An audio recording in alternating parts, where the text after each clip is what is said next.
Greetings, everyone. Hopefully, everybody's having a beautiful, beautiful Thursday. It is Thursday, isn't it? Yes, it's Thursday. Still? It is Thursday. That, of course, is the voice of one and the only valiant renegade. How you doing? I'm doing fine. It's good to see everybody. And Yeah, that was his real voice. You guys got to hear for a few seconds there. I forgot to turn on the filter. And also joining us is Nick Weiser. How you doing, buddy? You know, it's been a crazy busy day, but despite all things, I'm doing all right. I'm happy to be here. I do thank the chat for being patient with us as we go through our usual technical difficulties of the world, which are a constant in YouTube land. So thank you for being patient with us, chat, and hail to you all. Thanks for having me, Tom, as always. Let's go. You're not wrong. When it's not one thing, it's another. And sometimes it's six things, like six. How you doing? I'm not sure. Can you hear me now? Yes, we can hear you just fine. Yes. Okay. Then I think I'm golden for the moment. Hopefully, yes, because you were having issues with your mouse a minute ago. Yes, I beat the fuck out of it, and it still won't work. So you got the whip out and everything. Recommendations, let me know. I just usually buy whatever the mid-level mouse is at Walmart that's I can find, and I usually have one that's a backup. But anywho, Lord Kamina has sent us some money already. Well, thank you so much for that. It says, "Hail Midnight's Edge After Dark." Tom, did you get to watching Tokyo Revenger? Not yet, Lord Kamina. I just finally last night got to watch Top Gun for the first time. Or the second that's one, right. I forgot Maverick. you watched that. Be honest. What do you think? All right. I didn't hate it. I didn't love it as much as everybody else did, but I was like, yeah, it's a movie. You didn't culture love it? I didn't culture love it. No. I didn't come all over it. Like, there's some parts where I thought it dragged. Like, to be honest with you, I'm not even really sure they needed the stuff with, what's her face? Jennifer Connelly. I mean, I like her. I like her character. It just, to me, that's when the movie started to drag, to be honest with you. There was so much going on compared to the original movie with them having a mission to go through that it like felt like every time they'd go away from that, I'm like, get back to that stuff. Because they only got a couple days left, like they got to get this fucking mission figured out. So like that was kind of the only time I'm just kind of like, let's get back to the other story. But no, I thought it was pretty good. I can see the reason why people enjoy it. The sound was excellent. Probably one of the best Dolby Atmos tracks I've heard. Probably, well, Dune was really good too, but a really excellent Dolby Atmos track. And I'm pretty sure they shot some of that IMAX stuff with film, right, Valiant? I think we looked that up. If it wasn't with you, it was with Culture. But yeah, I mean, pretty awesome scenery as far as like the flying stuff and seat of your pants. You can tell like there's not a lot of CGI really. It's mostly real flight footage and stuff like that. So yeah, the digital release came out Tuesday as predicted, SXHBK. So yeah, you can get that now digitally on demand through your regular outlets. And it will be on video November 1st. So there's my rating. Looking forward to it.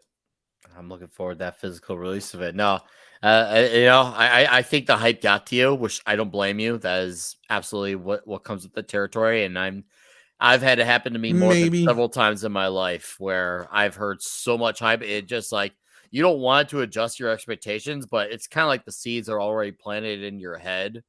And then you're like, you'll watch it like, oh, it was fairly good or it was okay, but you're not as over the moon as everyone else is. Like, you could see why people enjoy it, like you said. So I truly believe that's where it came from. I mean, maybe I'm wrong, but that's where I feel like you're coming from.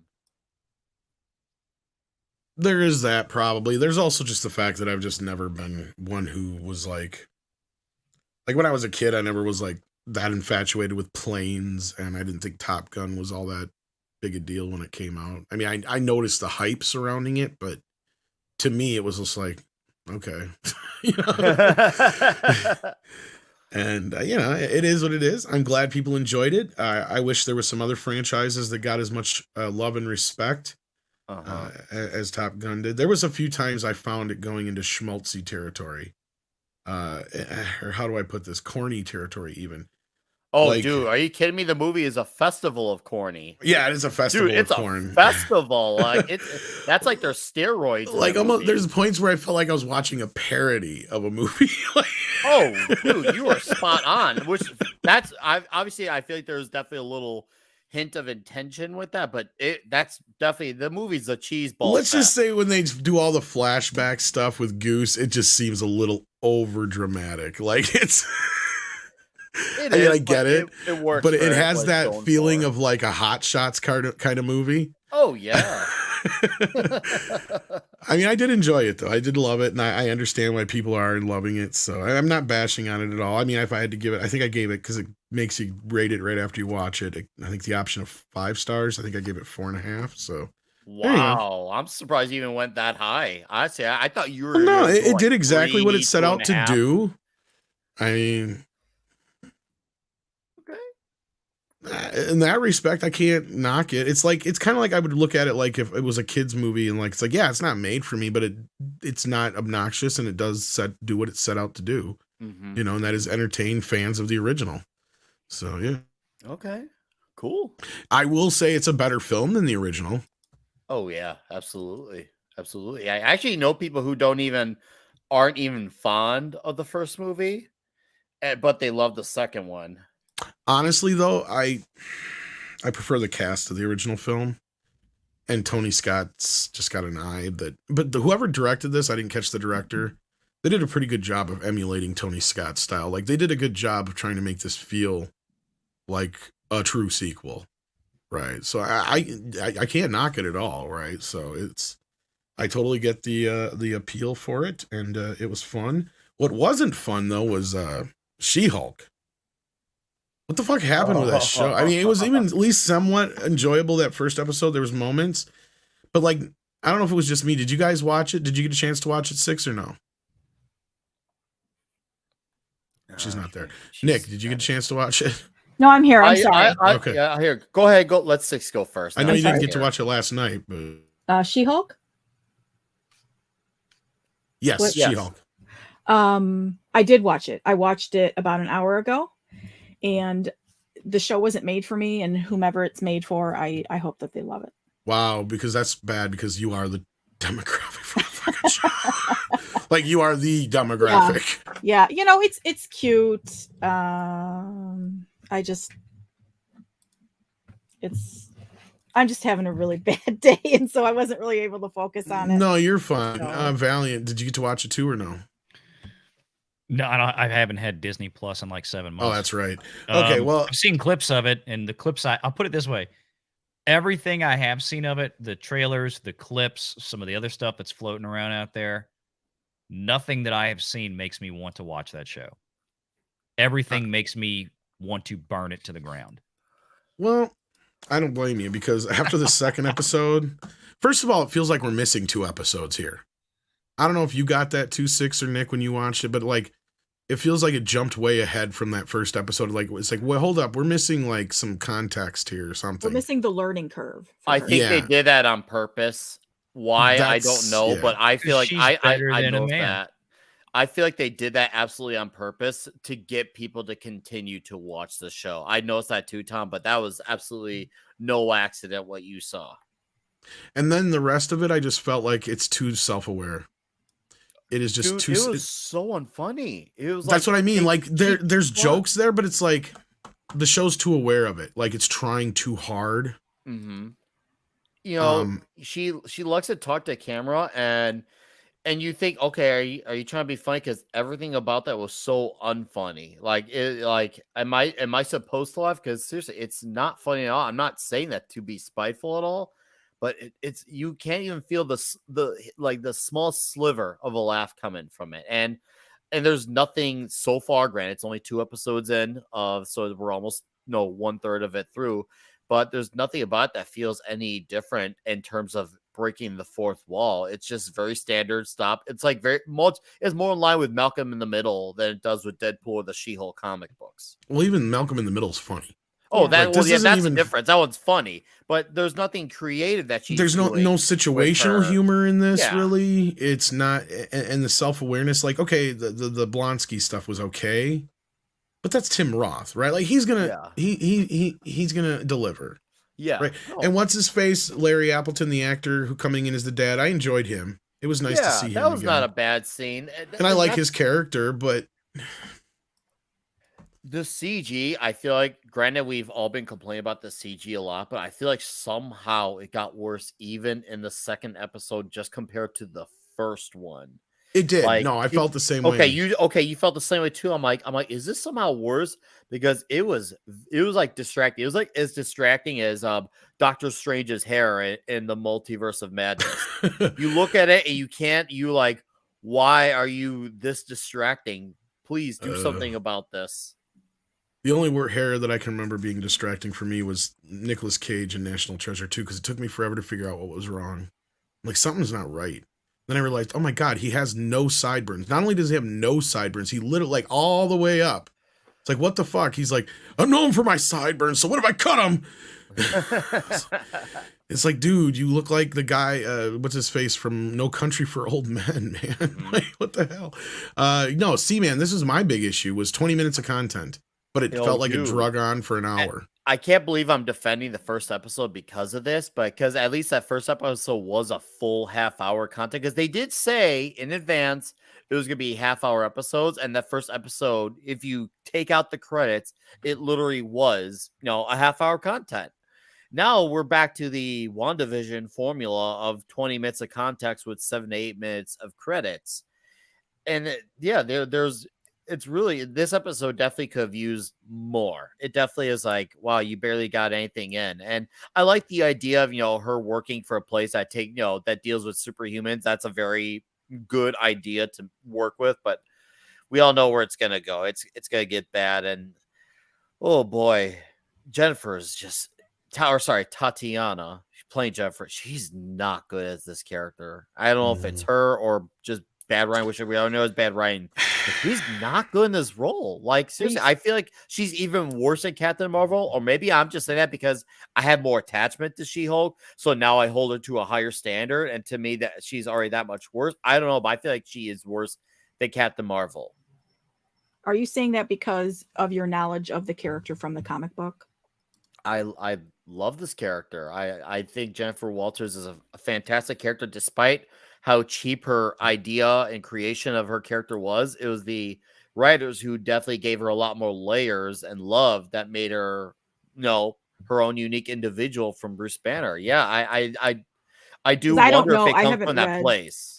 I haven't read the comics, so I only know her from the TV show. Yeah, from what I mean, Nick knows it better, but like the basics idea of the version that most people love is the version of She-Hulk where she's completely like, she's like a koala in the rain. She has zero fucks to give. She loves herself. She loves the way she looks. She loves being a superhero. She breaks the fourth wall and she goofs around a lot. She's kind of like Deadpool in that respect, but not the same kind of. She likes being around the guys, unlike this one where she's constantly she was even sleeping with like a bunch of guys at once, wasn't she? At one point. At one point, and the thing is, she's a guy's girl. She's the type of girl who can hang out the guys and blend in. We've all been had a group of guys. We had the one girl who could hang. And she's totally one of those girls. She can hang, and she loves them, and they love him. She wasn't this one who's constantly being snotty about how much she hates them. Like, this is far different in that regard. And we all. It's not that she's a slut or anything like that either. She's just confident, right? She's very confident. And that's one thing that Titania is not really letting through in this version, I would say too. And again, I don't know. I haven't really seen her in much other things, so I can't really speak to her acting skills. But yeah, Nick, I don't know. There's something about her that I'm just not quite. It's not clicking for me. I don't know. How to put my finger on it. Her personality. You don't feel like you want to root for this character. There's nothing about her like, man, this is a very awesome character. I don't see girls at least want to be like, I want to be like Jennifer Walters, unless you're one of those crazy like feminazis. And I guess, hey, here you go. But I don't see girls wanting to aspire to be that strong, confident, suave lady that we know of from like the John Byrne books, or even dare I say the Dan Slott books. This is a character who probably goes to attend protests and revels in victimhood. That's what this one is. I got nothing else. So, well, Six, do you have anything else to say? I know you said this isn't for you, and you probably didn't really get a good chance to really watch it, because I know you even dipped out of the first episode. So did you go back to the first episode or no? I did. I started when I watched the first episode last week. I kind of fell asleep. And then I intended to watch it again with having the second episode to follow up, because that was something that Chris Gore had spoken about pretty much on Midnight's Edge in the morning, saying that maybe once people have seen more episodes, because he had seen the first 4. And so I thought, okay, I'll watch the first episode again. And that's what I did this afternoon. I watched the first episode again and then had the second one immediately afterward. And, it's just not for me. I don't really have anything negative to say about the showrunners or, the cast or anything. It's just not made for me. Yeah. So I kind of see where you're coming from too, because it's not like the show is overly bad per se. Mm-hmm. It's just, it kind of just lays there, right? It's not bad. It's just boring-ish. It's kind of like it's trying too hard at the same time, so it just kind of falls flat. I just thought of another thing. I don't know why it came to me, and I apologize for it, popping in my brain, but it was clear they're trying to make digs at the name She-Hulk. Like, I get it. I get I get when the first Lady Ant-Man Hulk, movie She-Hulk. came out. Like, no, it's a funny name. I get it's ridiculous. I'm surprised that she said she was derivative of Hulk. Oh, dude. I heard those comments. I'm like, oh, here we go again. They just can't help themselves with her complaining about the name. Like, she just can't be happy that she's got the spotlight and just enjoy it. No, she's got to complain about that. And of course, make it about men. So, and that's the thing, like, she's had her own legacy, even though, yes, her idea by way of creation was to live off this, legacy of a man, but she eventually became her own personality to the point where there are people who liked her or Bruce or just her. So, like, and that's fine. There's nothing. She got her own personality, unlike most characters where they just become, like Eric July likes to say, a tokenized, reskin of the legacy character.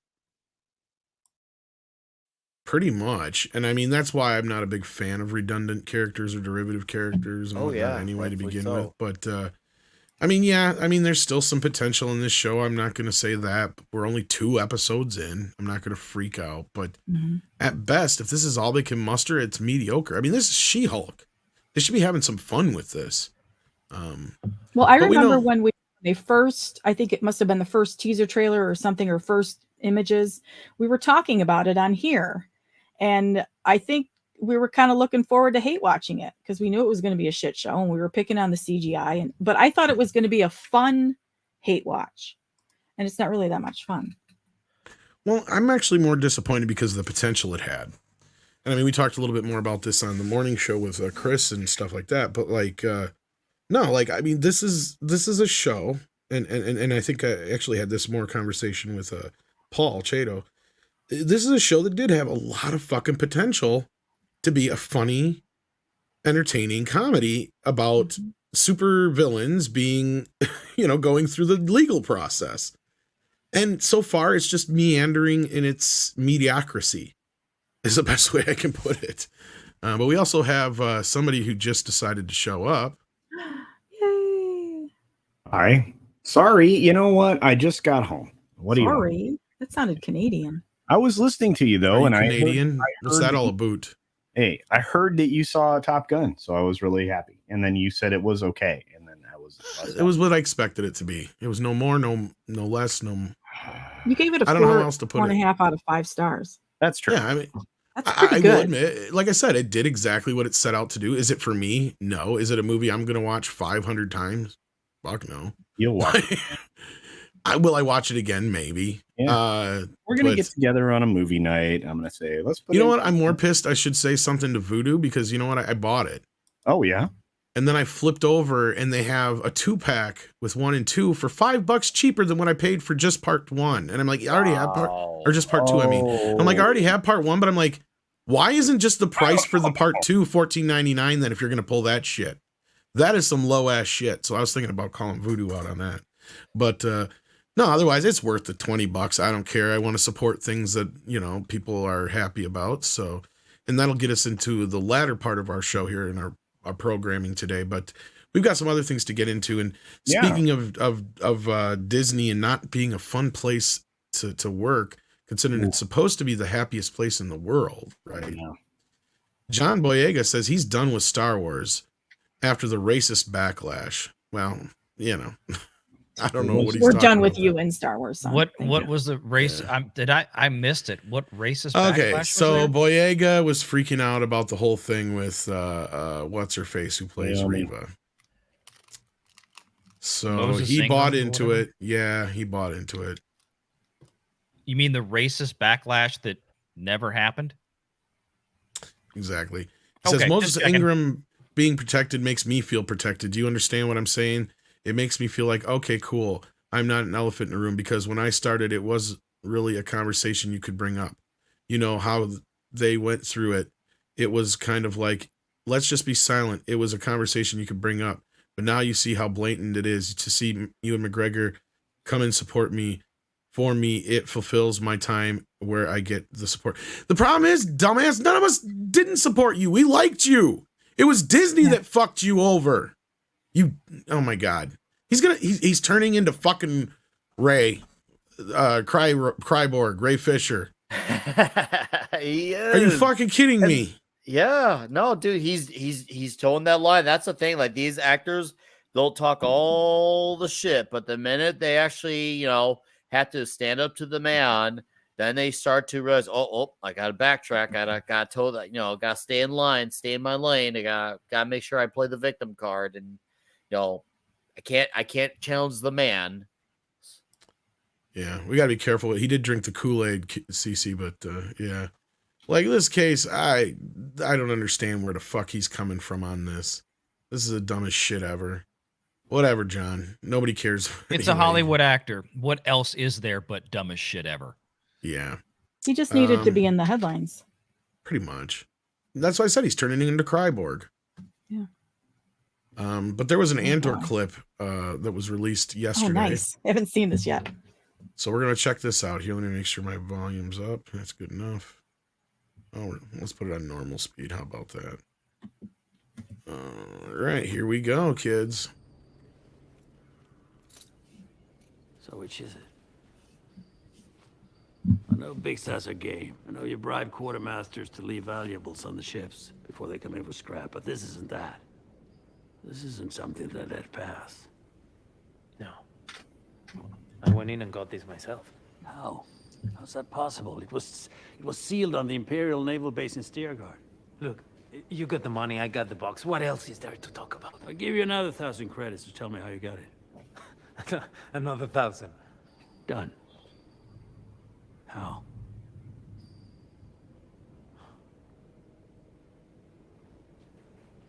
You just walk in like you belong. Takes more than that, doesn't it? What, to steal from the Empire? What do you need? A uniform, some dirty hands, and an Imperial toolkit. They're so proud of themselves. They don't even care. They're so fat and satisfied. They can't imagine it. Can't imagine what. That someone like me would ever get inside their house, walk their floors, spit in their food, take their gear. I didn't hate that. Well, consider the cast. I mean, that's the one good thing going. Yeah, for those the two show. guys, like, yeah, I could probably watch those guys just talking about painting Skarsgård the and Luna, house. I mean, for God's sake. I mean, it's I mean, that's the one What thing. the color show did has you going for it. use? It's not, but that's the It was point, more of a right? burgundy, maybe a red. I don't know. Did you go side to side? It's not, but that's the thing, Valiant, is I mean, you do have incredible talent there, right? And when incredible talent's presented with quality writing, excellent story, you end up with good things. But the problem is it's not consistent. Then we only got to see that sample. Well, this beyond this is kind of indicative though of what I've been hearing about the series, is that people are probably going to like it. It's probably going to be one of the best things we've gotten out of there, but that's just because it's in a period that's in an era we know, but also it's characters that we know where they're going and certain other things, and we're going to get other certain cameos and stuff like that, but not like the big ones that we're expecting. But I don't know. I've heard it's going to be pretty good compared to what we've seen so far. Well, maybe it will be. But it might be too little too late too. I mean, I think I said this a few months back, and forgive me for repeating myself, but I truly believe, and I could be wrong, but I truly believe that they actually maybe try to actually make a halfway decent show, if not a little more, just because this is their character. So they can let their character shine because it's the Disney Star Wars character. So they're going to put a little extra effort into it since it's their creation rather than have a legacy character that they can, well, just destroy and dismantle to prop up the new character. This is okay. Our characters in the spotlight. We got nothing to destroy, so let's just, give him a story Right. and give him love. I just don't think they know. I mean, I think it's more dumb luck for them at this point, because if you apply that to what we just saw with Obi-Wan, the idea would have been to build up their new character, which in that show was Reva, and she was atrocious. Well, that brings it back to what I said, Valiant. I said when there's a legacy character involved, they got shit on someone. But since there's no legacy character, from what they said in this show, because they said they're not going to be doing any big fan services, they're just going to focus on building up instead of destroying, since there's nothing for them to shit on this time around. Yeah, well, no, that's what I'm saying was they destroyed Obi-Wan, but it's still, even they're trying to build up a new character, a new villain for the Star Wars universe, and they utterly failed. Oh, that's true. With that character, but I mean, with this again, I don't know how you can. I mean, I think you could hand Skarsgård the worst script in the world, and he'd exactly out of it. Same thing with Diego. That was my point. They could be sitting there talking about painting the house, and I'd probably listen to him. Exactly. But I think maybe C-Man's right. Tony Gilroy, he came in and he worked on the final version of Rogue One, and he knows where this is going. So this is really a prequel to his movie anyway. So I can see where he's got a little bit more control over this, perhaps, and this was actually filmed, I believe, when Kennedy was still off doing her bullshit. Because we got to remember, this thing's been in the can for a while. But Mon Mothma is supposed to be in here, and there's some other characters. So, I'm looking forward to this into a point of it's either going to be really great or it's going to be a complete disaster. But I'm looking forward to it more than I have been any of the other stuff, because it's going to probably shit on the other things the least amount. Does that make sense? Right? Like there's a less for it to destroy. Yeah. Because we already know where this lines up. It's the best of a bad situation. Yeah, because we already know where it's going. We know it's going to Rogue One, right? So, we didn't know the ending. It's kind of in that respect. But you know what's funny? This is the most we've gotten to see of Diego Luna, of all the trailers and everything. Because I pointed out, I was like, are we going to get any Andor in our Andor show? Yeah. Well, I can't watch it anyway, so I don't care. I hope it's good. Yeah. But Six, you're the biggest Star Wars fan here. What was your reaction to this? Hashtag exposition. Okay. That's pretty much it. It didn't do anything for me. Of course you liked it, or of course you didn't hate it, because I didn't like it, or I didn't. Well, it's a one scene out of context too. Yeah, yeah, and I'm a fan of both the actors.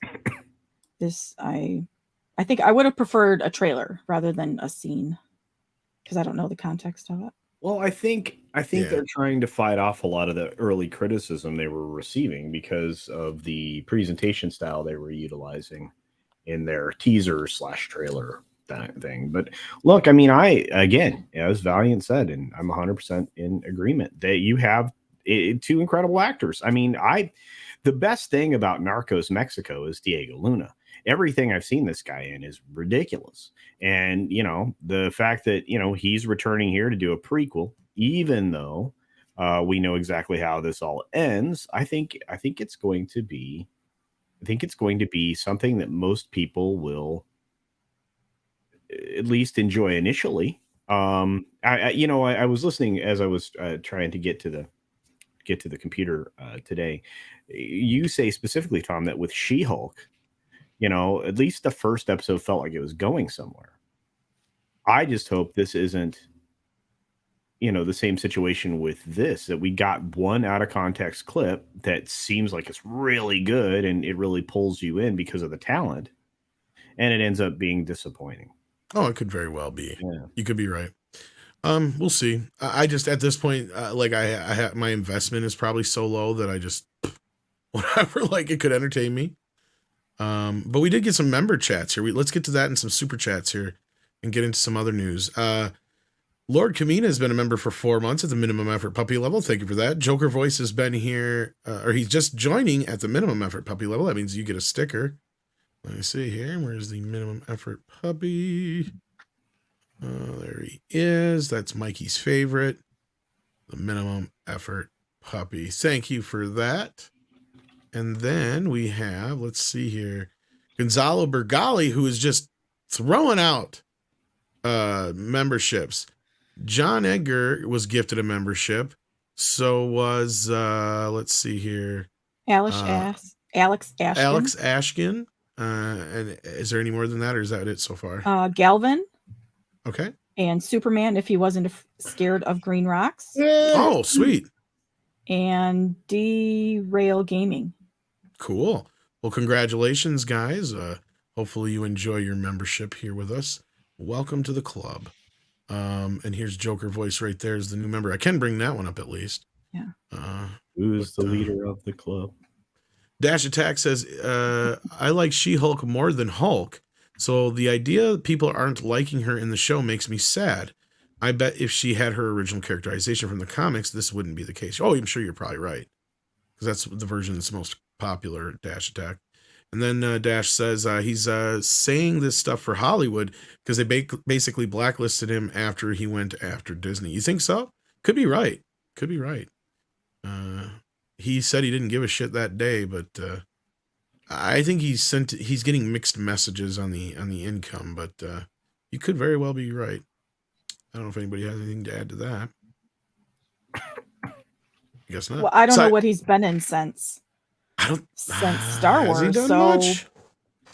I'm trying to think. I mean, I'm sure he's done a couple things, but what do you thought? Who are you referring to?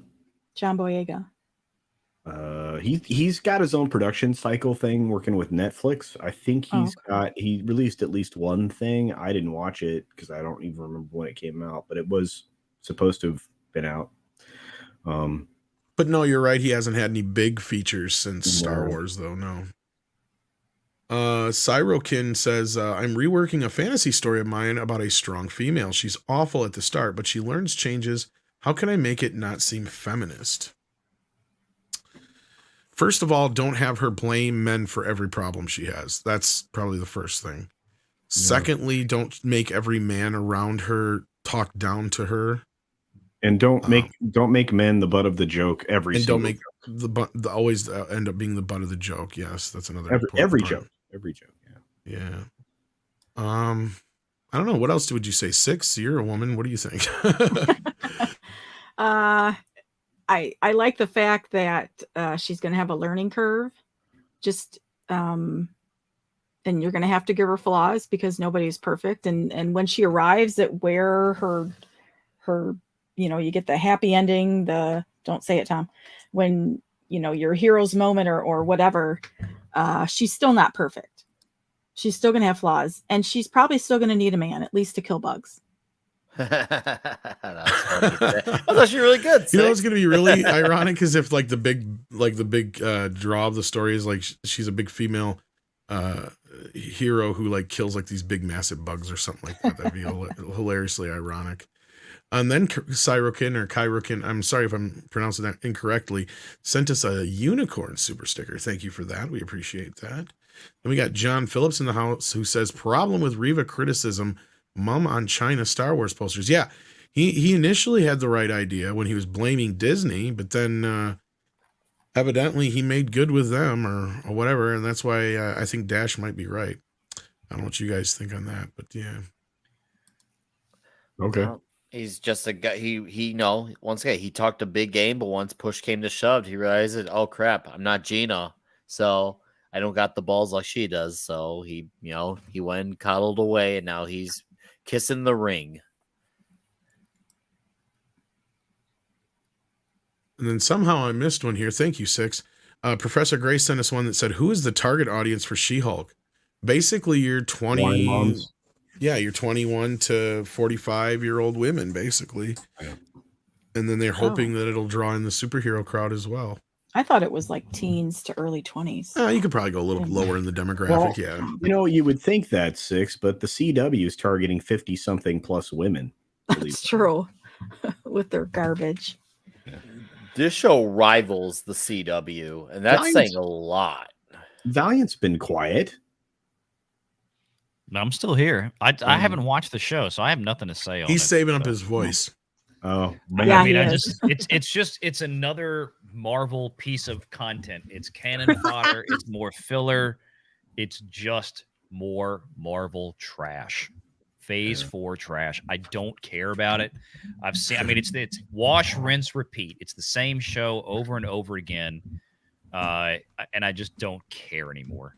And apparently most people don't care about it either. And I did a video last night that we put out this morning with me and Pro. Yeah, it's not getting the greatest of ratings. It's not, and the thing is, what's starting to happen now with Marvel is that the piss poor level 2 and level 3 interest, which is downline from like level 1 is I go see the movie or I watch the TV show. Level 2 and 3 is where merchandise sales happen. That is dying. That is dying. And it's so bad right now that it's actually starting to have an impact on the OG Marvel, the stuff that has been, the big properties, the big sellers like Iron Man, like Cap, at least as far as the Disney controlled film properties are concerned. Of course, Spider-Man is still their biggest seller. Yeah, you're not wrong. I've already seen Thor Love and Thunder toys on clearance. Yeah, they're all just like Eternals and everybody else, and Yep. and a lot of these toys get made because that's part of the deal. You know what I saw coming in the back end of them though? You know what the next wave is? The next Old wave school classic Wolverine. They're bringing X-Men back finally.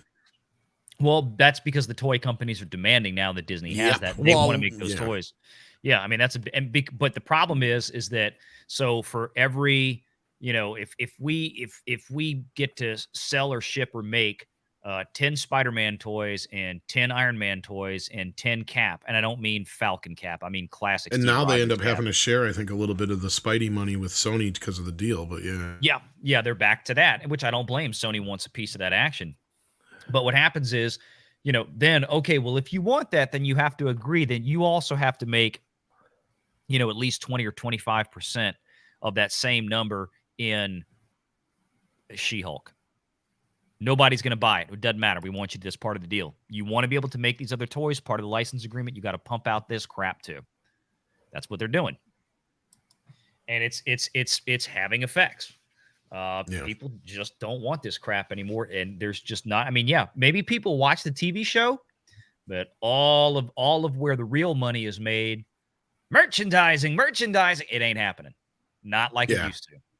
And these are the toys that are coming out next, or they're out already, but they're the next Marvel wave of the Legends. Yeah. It's basically the same versions as the 90s X-Men. Yeah. Are they promoting X-Men now because they're going to do like a tie-in with She-Hulk with that end scene? I have no idea, but I do know. I think it's because they got because the next thing in line that's coming out, the big Marvel thing, is the 90s revival show.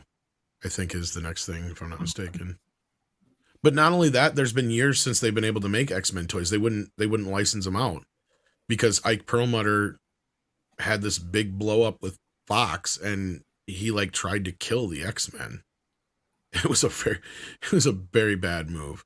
But yeah, for years they wouldn't license out any X-Men stuff for toys and figures. Yep. Very little. They downplayed their presence in the comics, which, to be fair, even let's just say like they were still with Marvel the entire time. They needed a downsizing anyway, but Ike went the extra pay route, just wanted them to have like one comic book, which, to be, once again, they should have had that to begin with because there's like 20 titles too many.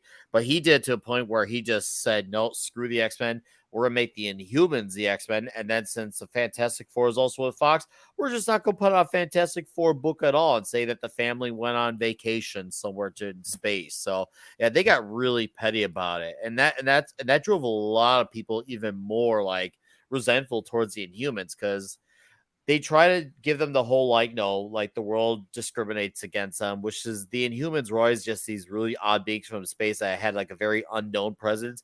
So then they decided to do the whole Terrigen Mist as their way of spreading the Inhuman gene. I know they tried introducing elements of that in Agents of S.H.I.E.L.D. So, when they're like, hey, look, it's a mutant. They're like, oh, look, it's an Inhuman.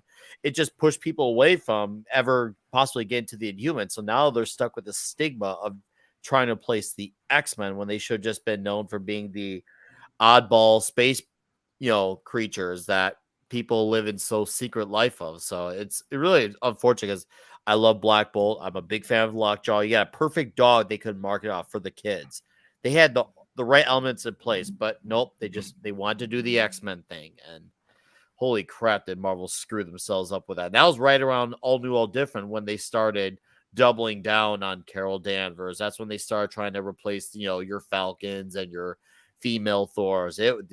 Talk about just an absolute era of shit. Indeed. Well said.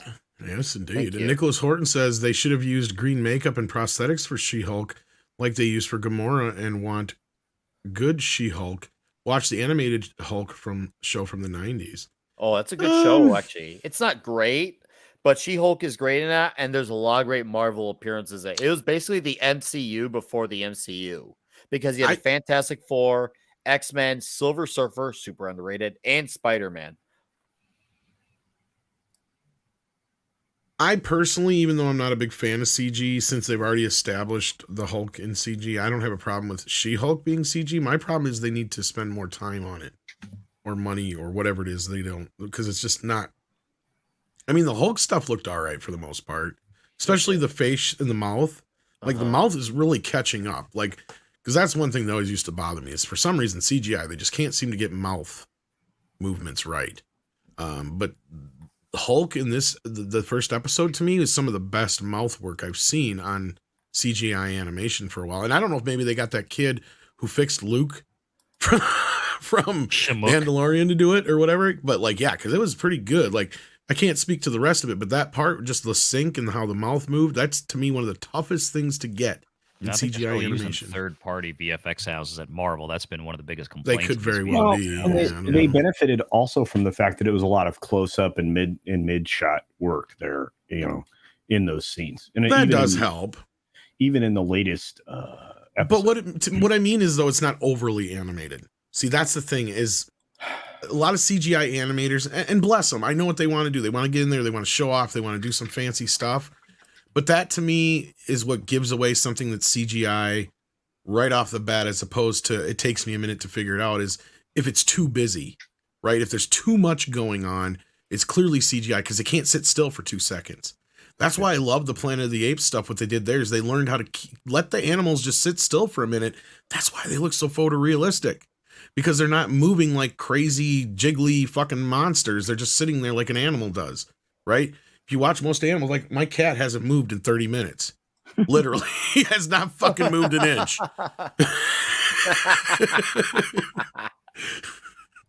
So I mean, like, animals save their energy for when they need it. Exactly. And so like when I see all these like animated things in these movies, it just draws me out of it. And I figured out like a few of the best shots I've ever seen is usually because they're done in a way that they're not overly animated, and they're the most static shots sometimes. And because you can really trick somebody with a single shot of CGI, it's when it starts to move is a dead giveaway. And She-Hulk to me, she just wasn't up to snuff. Hey Teen Falarudo, sorry, Falarudo. You even spell it out like phonetically. Etienne. Is that Etienne? Etienne, yeah. Hey, Etienne. Oh, hey, Etienne. Oh, gotcha. Ha, clever. I will be mean and say it. She-Hulk is a failed woman, not married, no kids, failed at her job on top of it, which is the target audience. Wow. I'm not married and I don't have children, so I guess I'm a failure. I mean, according to this person. I get what is that what you want, say, though? but that it's not completely like, think about it. If you got a law degree, and trust me, that's coming from someone who's not a fan of the college system, but law is a very exceptional field. You definitely gotta have some degree of success to be able to get into exactly. That position. And she made that choice. Also hired for her specialty. Let's be fair here. As much as I'm shitting on Cheryl, I'm going to give credit where it's due. She got hired because she's dealing with superhuman cases in the show. And guess what she is? She's a superhuman. So I will give him credit, though. Nick, they actually had her bring up the fact that she's like, oh, great. Now everybody's going to think that I got the job even though I am qualified for it. Yeah, she actually Because got hired off the merits of her case, not off of demographic complex. That I actually like. I'm with you there, Tom. They actually did that right, and also they actually acknowledged the Incredible Hulk movie as actual canon because they've always like alluded. Did you catch that? I was a different person then, literally. Yeah. Oh, I know. Quite literally, dude. It was nice to see the continuity. That made me laugh. That made me laugh more than any joke in the show. Oh yeah, because I picked up on that. Oh yeah, no, and it was good to see those parts. It was nice to say, okay, so someone did notice these things because obviously you had to have. Whether and maybe that's the writer problem actually, and that's why I said maybe they're too self-aware, right? Like, because that scene is where I picked up on that. I'm like, okay, wait a minute, they're too self-aware now. It's like you're aware of the woke world in a sense that you know it's a bad thing. Now you understand why it's bad, and that's what's wrong with the show is you can't be funny. You basically fell into the trap that you laid, right? So that's kind of what this show is suffering, and it's their own fault. It's hard to feel sorry for them. But I don't totally agree with this at the end, but I understand where you're coming from. But no, I think they want a very wide demographic for this show. Trust me on that one. Lord Camino says, if Dr. Doom is not like in Fox cartoons, I'm pissed. We can hope. They're to be disappointed. I've heard rumors that they're going for like a female Dr. Doom. Now, don't be surprised if that's true at all. It could happen, guys. Victoria Von Doom. Yeah, Victoria. There you go. Victoria Von Doom. I will not put past. So they'll probably make it like where her dad died or some shit, or who knows. They'll do something lazy because they just can't have a proper comics accurate Doctor Doom and a nuclear family Fantastic Four. That is just everything that current Marvel is against, and obviously the culture is against. Yeah. John Apocalypse says, thoughts on Warner Brothers losing $20 billion from cutting costs. Valiant, I was meaning to ask you about this. Is this some spin bullshit going on in the media? Because I'm trying to figure this out.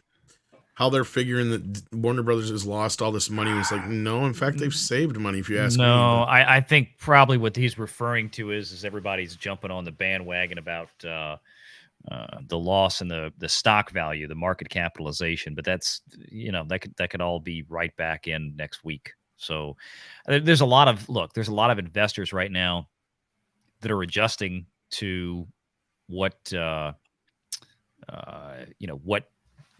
going to do here. And I think, they're worried like, oh my God, they're cutting this movie. They're firing all these people and all this kind of stuff. What is this? People just get jittery when stuff like this happens. And if you think a guy like David Zaslav wasn't sitting here expecting the stock price to look like a roller coaster for the next several months, when he started doing all this, you're kidding yourself. Now, he knew exactly what he was getting into. And the short-term, machinations of the stock price, the short-term volatility is just, it's not something that means a hill of beans in the long run. It's going to be fine. But I know people love jumping on the bandwagon about it. I get it, but it's a non sequitur for a guy like Zaslav right now. He'll see it, once things, probably after the next quarterly or 2 quarterly meetings, especially getting into summertime next year. Look, he's got a lot riding on it. He's got stock options that are part of his compensation that are directly affected by this kind of stuff. So, he knows where things need to go, and people just need to kind of chill. This is like one of the dumbest takes I've ever seen that Six just sent me here. Let me zoom in on this real quick. Wait, who? Six just sent me this. It's from Twitter. What if one take news? Well, you should call yourself worst take news. Warner okay, Brothers, but he's getting it. Look at the source though at the bottom. Boris Kit. Yeah, he's a writer for Hollywood Reporter. Well, this is going to get into our other story here eventually. Yeah. But according to him, the 3 films they are releasing is Don't Worry, Darling, Black Adam, and House Party. They only have enough money to release 3 films this year. Says who? Where the fuck do you get that basis of? No, this is just Zaslav saying these are the only 3 films I'm confident in releasing this year. Yeah, he's doing a little tongue-in-cheek humor, but yeah, and it's because I'm sorry, you're going to write for the Hollywood I think Reporter they really don't industry. Understand the economics of this. No, that's what I was about to say. These Hollywood people that write for these magazines, they have absolutely no damn idea how the business side works. And yeah, we're going to get into it with that article. And that's Hollywood's biggest problem, is that the entitlement mentality of the quote unquote artists that populate it. They think that their art should be given, to the world, regardless of how terrible it might be. Like, they deserve it because it's art and it's so societally and culturally important that the money doesn't matter, or the money shouldn't matter. I mean, that's literally how these people have been thinking for decades. I remember back 20, 30 years ago when they had newsroom cuts at, I think it was CBS. And I'm talking like back in the freaking 90s. And Dan Blather out there, he couldn't handle it. It was like, what are you talking about? This is the news. It doesn't matter if we're making money or not. It's too prestigious. That's how these people think. It doesn't matter to them. They think they should be given whatever license and amount of money they want or need to pump out whatever crap they want, because it's just so important to shape society that it shouldn't matter. Well, that's going to get into our next part of the story, actually. And here's the source of it. Thank you, Six. Boris Kitt, this guy. He works for Hollywood Reporter, it looks like. He's part of the problem. And this is not to jump ahead a little bit, but this is, I think, the final read has begun, as I said in the title. And yes, Storm King House Party, like Kid and Play. It's a remake. It's actually from what's his face's production company, the guy who did the second Space Jam movie, LeBron. Why are they remaking that? I don't know, but it must evidently be good enough that Zaslav. I think it was because it was cheap enough too, probably. Probably that's just it. Yeah, if you can make it for $10 million, that's what the whole. That's why the first one was such a success. Ugh, if I could talk, because it didn't cost jack shit to make, and it made a shit ton. Yeah, it was a fun movie. Can you do the dance still, Valiant? Can you still do the leg hop? No, I don't ain't gonna hurt nobody. But I like remember the pajama jam better. Sorry, no, I'm just kidding. You can't do the one-legged jump rope over your other leg. I used to. Old? The third film is the first time I ever saw Bernie Mac, because he plays Kid's uncle. I miss Bernie. Am I the only one here who has seen House Party 3?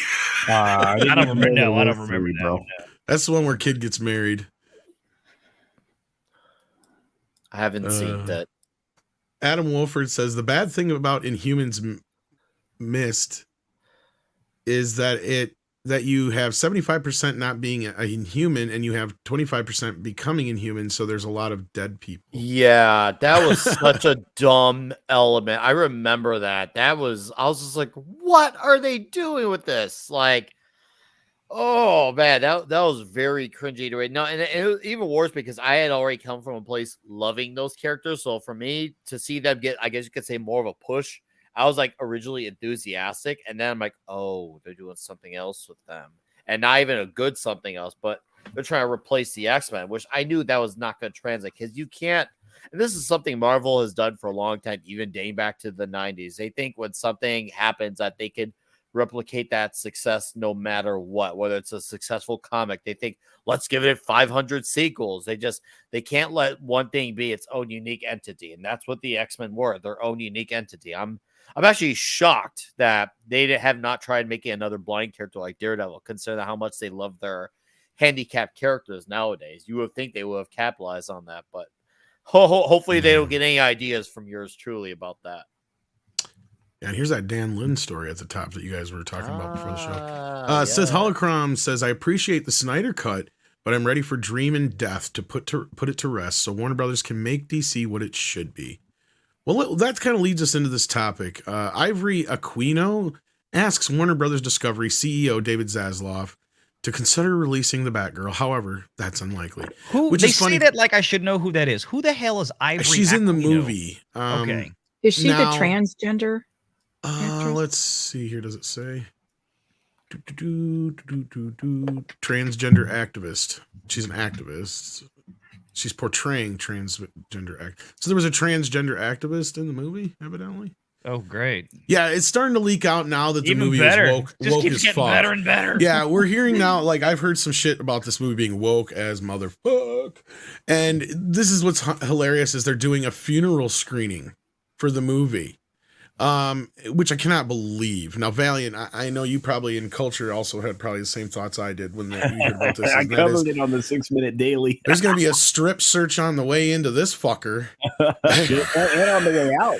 Because We're talking Roto-Rooter. We want Yeah. body cavity searches all the way to the back It's of their gonna be- gums. Yeah, it's going to be limited. They might show it once or twice. They're going to. I mean, everybody's electronic searched everything. Yeah. And it's You going to ain't- be for the staff, the employees. You ain't There's bringing no it. special effects. No cell phone. Oh, no, this thing is dry. Yeah. Well, that's another thing we found out is that it's only really like 90 or 95% shot or something. I think there was still some reshoots that needed to be done or something like that too. Valiant, you think it's going to be like you go in there and you essentially have nothing? They probably won't let jewelry in. Yeah, I think it's going to be like going through the TSA at the airport.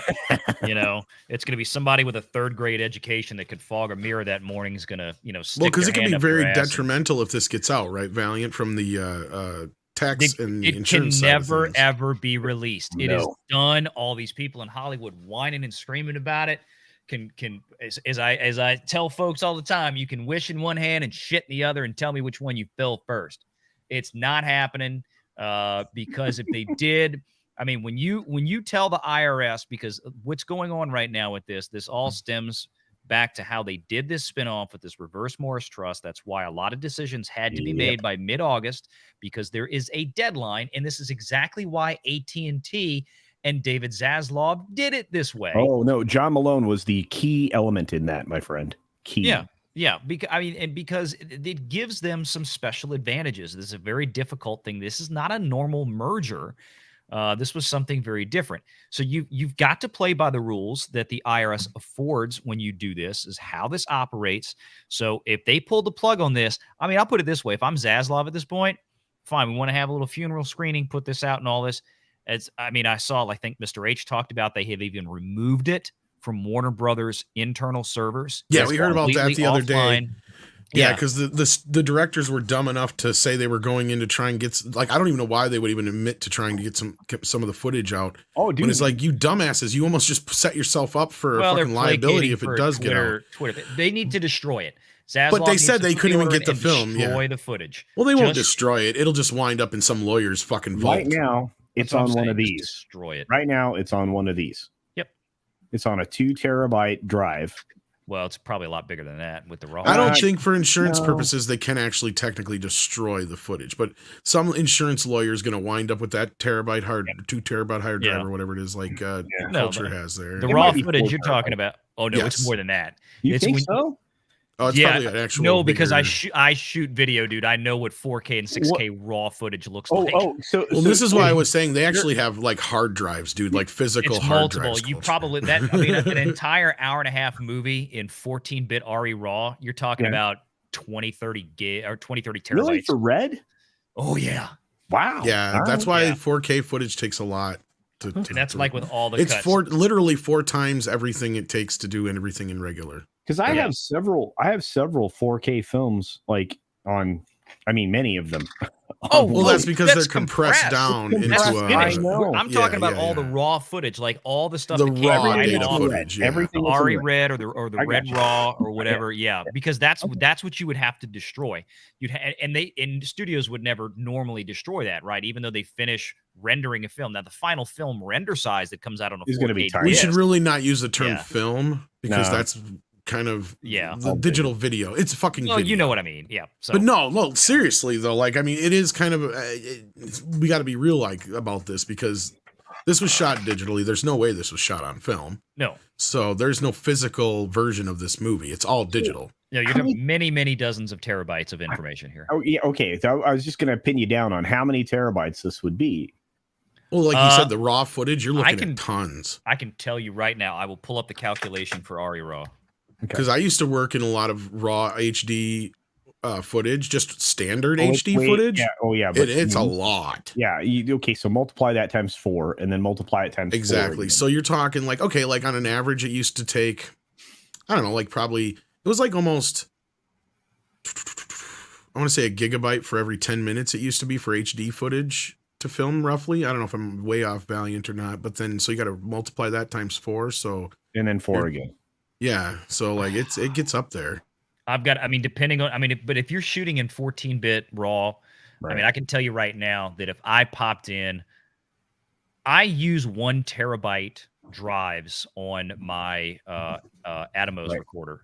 Right. And I can get, if I shoot in 4K ProRes 422, I might be able to get about 3 hours to 4 hours on that drive. Right. Now that's not raw. And that's If 2 I terabytes. shoot No, because that's 1 compressed. terabyte. Yeah, that's already That's 1 compressed. terabyte. Yeah. So if I shoot in raw, if I were to pump like a full raw format into that, I might get 30 minutes. 1 hour? Oh, really? Yeah. Shit. Raw, like true 14-bit and 16-bit raw. So is that 6K then? No. It's just that would even be more. It is completely uncompressed video. Anytime ProRes is a compression. Right. H.264, H.265, that's compression. Right. What you watch on a Blu-ray, what you watch in the theater is compressed. The original raw that they use to color grade and yeah, you're talking about, I mean, you're talking about a lot of data. You're slinging way well, and more. that's one of the reasons why, there's a lot of 2K up converting going on. That's what we talk about in 4K for you. And that's just simply because they haven't got to the point yet where computers are fast enough to process that 4K material. So like 200 terabytes. Probably. I mean, to shoot a whole movie, like for every take that you do, for every time the camera's rolling. That's just it. And they save everything. They don't. Save everything. You're probably budgeting 50 to 100 terabytes easy. Okay. And they go through that shit like water compared to film, right? Like, because films used to be expensive as fuck compared to this shit. The nice thing is you never get rid of those. Just rack them and they're there forever.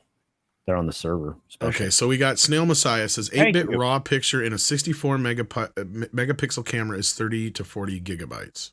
So there you go. So that's just a single picture. Yeah. So there you go. There you go. And that's 8-bit basis. High resolution uncompressed is at 6.5K. 24p is around 2.7 terabytes an hour. There you go. Yeah, it could, and it depends on if it's that sounds about what you were saying. Like 8-bit raw, yeah, Snail Messiah. They don't use 8. They ain't no 8-bit. Everything on RE raw is 14. Yeah. Oh, they're up to 14 now. Yeah, 14 or 16. But okay, so beyond that, 16, yeah, and then when you think about the fact that they're shooting shit in 8K and stuff. Yeah, well, beyond that, the point is, this movie cannot see the light of day, because I know Script Doctor had talked about them repurposing the footage and whatnot. They can't do that. They cannot do that. So they can't use any of Keaton stuff.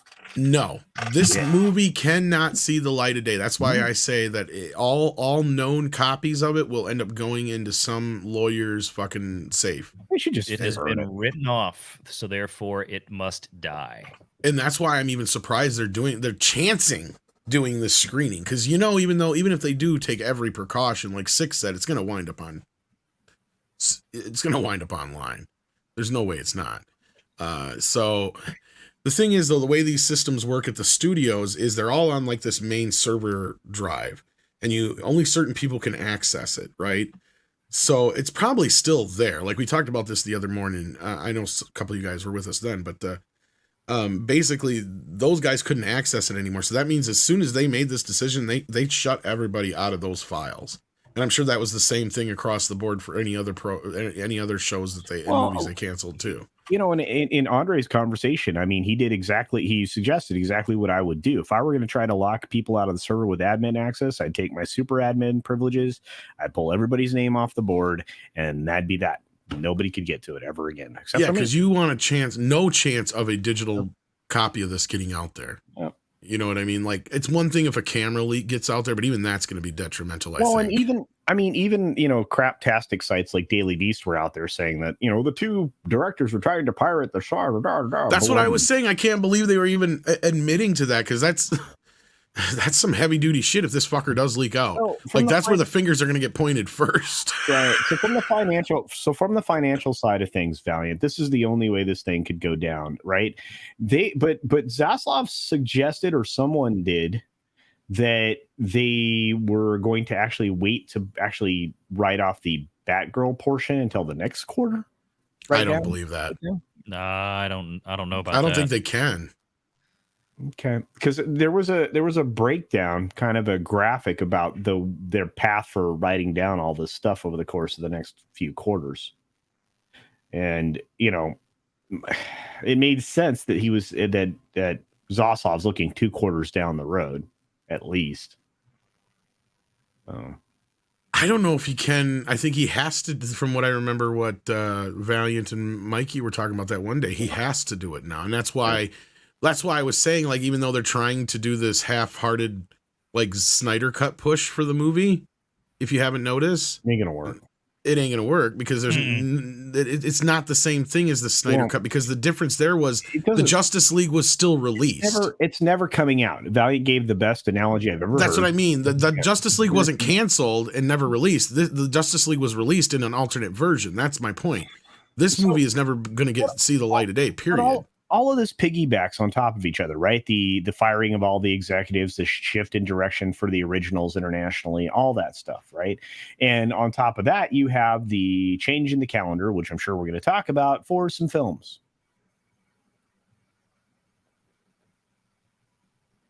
Crickets. Now I have I'm a trying to question.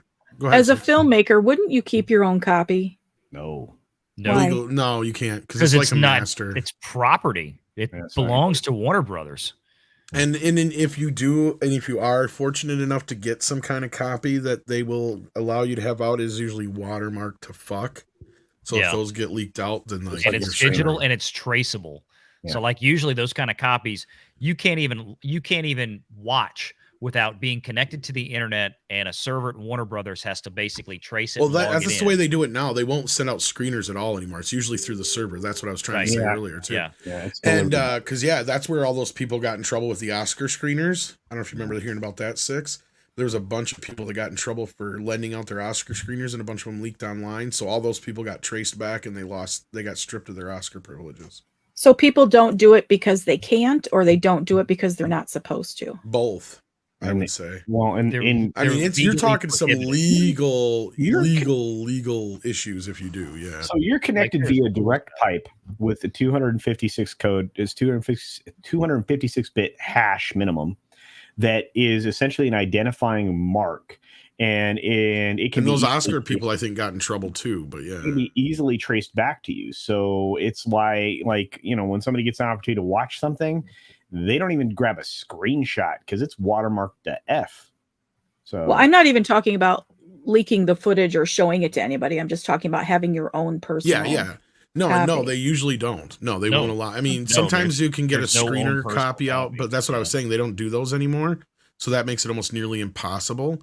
Like, to get a physical copy out of a studio now is like almost like trying to break into the fucking Pentagon, probably. Yeah, because even to try and copy it off of the hard drive, you probably have to use it's probably encrypted to fuck. It's easier to get them off the distribution drives when they're on their way to the theaters. That's what I'm saying. Because even those are even watermarked. Yeah, but you can pull them pretty straight. I mean, they're not. You could, but don't put that fucker online because you'll get traced right away. That's my point. Yeah. Because somebody leaked out a digital version of the Simpsons movie when that came out, just the same way Culture's talking. And that's the thing, is these people have been busted. They do get in trouble. You just don't hear about them very often. Yeah. Because the only time you'd have a personal copy is if we were talking about that Matt Damon thing the other night. Matt Damon, great example. If somebody like him makes an independent film, he funds himself, and then he goes to shop for a distributor, and he goes to Warner Brothers. Well, it's still Matt Damon's film, and Warner Brothers is distributing it. This is not the case. DC is wholly owned property by Warner Brothers. So whoever these directors were, these were contracted. It's like a plumber. Right? It'd be like if the plumber comes in and installs a new sink and a toilet in your house, that plumber doesn't have a right to come back in whenever he wants to use it or take it. It's you paid this person to come in and do a job. Now go away. You're done. That's basically what these directors are. These actors are. At the end of the day, that's what they are for these big studios. They have no ownership of this whatsoever. They are hired guns to come in and turn out a product, turnkey product based on IP, intellectual property that in this case, Warner Brothers owns. And I mean, people figure out ways around shit. Don't get me wrong. Well, yeah, if I was making a movie, I would set up a camera and I would just videotape my computer. Kind of how things have happened. Like, people have done screen recordings and other things, but there's ways there's encryptions around that shit too. Like, and if you get caught, you probably never get hired again. Yeah, that's just how would you? Not only that, you can face some legal ramifications. And you can just realize this every time. For every instance somebody's viewing that copy of a film, that's one occurrence of a $50,000, grab in your pocket. Let's just put it that way. Well, okay, so like let's say if you record it like straight off of your screen with your cam, it's probably gonna have a watermark on it. So you're gonna have to fudge that out. Yeah, I'm not. My question was never intended for anybody else to see it. I'm talking about right. as a creator having your own copy. That's about the best you could do, unless you could grab a screen recording. Well. I mean, and You yeah, get I mean, the Blu-ray when the studio puts it out. Yeah, pretty much. I mean, you can request certain things, like if you're a producer and you're high enough up, maybe, just maybe, you can get yourself a copy put out. But even directors are usually lower enough on the rung to where they can't. What'd you say, Culture? Bruckheimer, he's got copies of everything.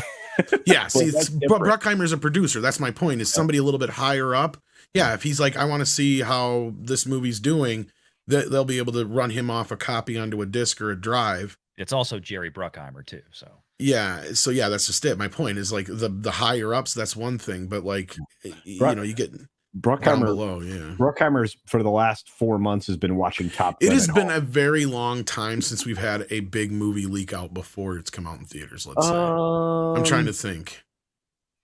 The North Korea thing, the Sony. What was it? That's like the last time I can really think of. The Sony leaks? Yeah, the interview. I mean, I know there's probably been at least one since then, but I'm trying to think of one that came out before the movie actually came out in theaters. Hell, it's hard to get TV shows out early. I mean, I was surprised they were able to get the first. Oh, we did have that House of Dragon thing drop, and we have had a few things where, but that's usually just before they drop on digital. That's somebody in-house pumping it out. There's somebody getting a copy of it, kind of like. But those aren't as watermarked as the other shit. But to answer your other part of the question, 6, you can't even screenshot some of this shit. Even Amazon has it, and some of these other like Netflix and all that, because it just comes out as a black picture on the other end. Yeah, I don't know how they do it. That's encrypted. HTTP, but you can remove that easy. So, but I'm just saying. I mean, people find ways around this shit, but it's like then you got to ask yourself: is it worth possibly never working in the industry ever again, and at worst winding up in prison for about 10, 15 years? Yeah. Well, it's a prison term plus a $50,000 check for every occurrence. So not good. Don't do that. Every occurrence of what? Copies getting out. Yeah. That's not my question. Oh my God. I think I'm speaking another language or something. I get what you're saying. To get an own personal copy, you cannot just get one unless you're somebody higher the fuck up. And if you get caught with that copy, that's what I was saying. Them saying this was a big deal. Okay, like let's them. Move on. Okay. Unless you're an owner of a film, no, you have no right to get the copy unless you do it illegally. That's the answer. Adam Holford says, too late, new Spider-Girl in a wheelchair. Really? What? Are we talking about Madam Web? Is this the How do you have what? Like she was Spider-Girl, then wound up in a wheelchair? Because if she turns into Spider-Girl after she's already in a wheelchair, that doesn't work that way. Nick's got to leave. Oh, does he? Oh, all right, Nick. Did I hear why? Of course, why? Well, I'm sorry. This is fun being on here. I wish I could be on here a little longer today, but I got stuff that calls for my presence at the homeland. So, yes. Tom, as always, dad stuff, and also being this is a household shared by 2 adults, so we got to take care of the house as well. But Tom, thank you for having me. Great discussion. Problem. I will be listening, off my TV as responsible stuff gets done. And to the chat, hail to you all. Thank you for being here. You all have a great evening. And Culture 6 Valiant, I'll see you all soon as well. Thanks, guys. Take it easy. Have a good night. Bye, Nick. Take care, Nick. Okay, so no, it's an actual wheelchair-bound Spider-Girl. Okay, so she already was Spider-Girl, then got hurt. That makes more sense than if it was somebody who's wheelchair-bound and then they get the powers. Then it's like, why can't they walk then? It's like, well, Madam Web. I don't want to get into it. I don't care. I really don't care anymore. I don't. This is the first time hearing about it. Thank you for that, Adam. And then Jack White says, you got an email I sent to you last night, or did I get the email? I'm sure I did, Jack. I have been so swamped though. I haven't had a chance to look at anything. Jack White says, did you guys see the report that One Piece film Red just made 10 billion yen? No, I did not. That does not surprise me. Not at all. Yeah. Look, it's the hottest piece of manga ever, manga title in history. None of this surprises me. You said hottest piece. Nikki D says, "What are your thoughts on the new actress that was cast for the live action Red Sonja?" I just edited Andre's video about all that business. Can't you don't want to give away the video? Yeah, I no can't give away spoilers. too much. I'm just gonna say that I blame there's some Valiant. good and there's some bad in this, so we'll see. I blame Valiant. You're blaming Valiant? Why? Always. It just works. Because why not? I'm just worried about a land whale that it's attached to this project. That's all.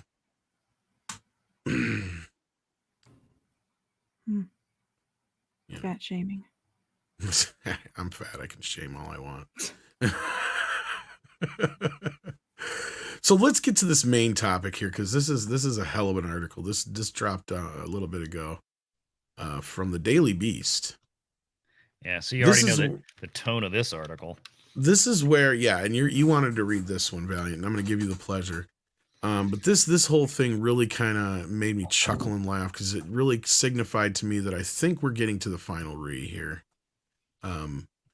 So let's get into this doozy here. Valiant, grace us with your golden pipes. Let me pull this up over here on my other screen so I can see it. I'm going to try to read it from StreamYard. Yeah, I don't blame you there. Okay, so here we go. I'm just going to put up this fancy picture they got here. Yep, just do that, and I'll scroll through. And I'll try to get through the whole thing. It's not terribly long, and then we can comment. Yeah.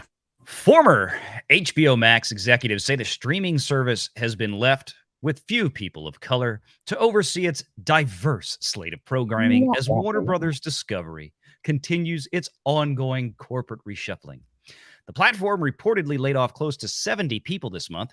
That includes the entire teams overseeing unscripted, kids and family, and international content, according to two former HBO Max executives who asked not to be named. Those three divisions responsible for buying shows from production companies and creators and working closely with them during production are now completely gone. One former employee says as many as 13 people of color previously in charge of developing shows like the Gordita Chronicles and the Spanish language docuseries Menudo Forever Young have been let go, likely influencing the types of shows and movies that are greenlit moving forward. Among those laid off are Jen Kim, an Asian woman who served as the senior vice president of the international team, and Kayla Barnes, a black woman who worked under Kim. I don't think anyone knows just how white the staff is, one former executive told the Daily Beast.